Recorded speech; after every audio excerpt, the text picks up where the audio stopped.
Dalam rangka peringatan Hari Ulang Tahun ke-42, pihak Rumah Sakit Islam Siti Khadijah menggelar kegiatan donor darah bagi tenaga kesehatan dan masyarakat.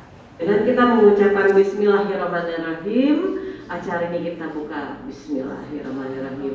Pada Ustadz Sriwayudi. Kegiatan bakti sosial untuk peringatan Hari Jadi Rumah Sakit Siti Khadijah yang ke-42 tahun ini dilakukan aksi donor darah.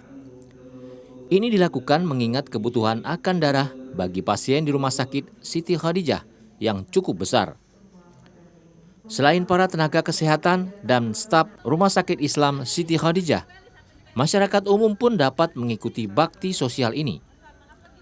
Direktur Pelayanan Medis dan Keperawatan, Dr. Sari Nurfaizah mengatakan, bakti sosial ini ditujukan agar kegiatan donor darah dapat memenuhi kebutuhan akan darah.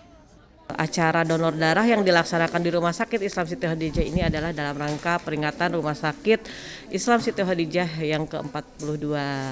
Mengingat bahwa kebutuhan darah di Palembang ini sangat meningkat, sedangkan untuk mencari darah banyak juga kesulitan dan stok-stok darah di PMI mengalami kekurangan, sehingga Rumah Sakit Islam Siti Khadijah Palembang membantu untuk berpartisipasi melakukan donor darah.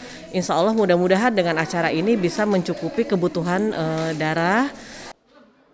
Selain menargetkan 50 pendonor darah, kegiatan ini juga dimaksudkan agar kebutuhan darah di Rumah Sakit Siti Khadijah dapat terpenuhi. Adi Gunawan, TVRI Sumatera Selatan, melaporkan.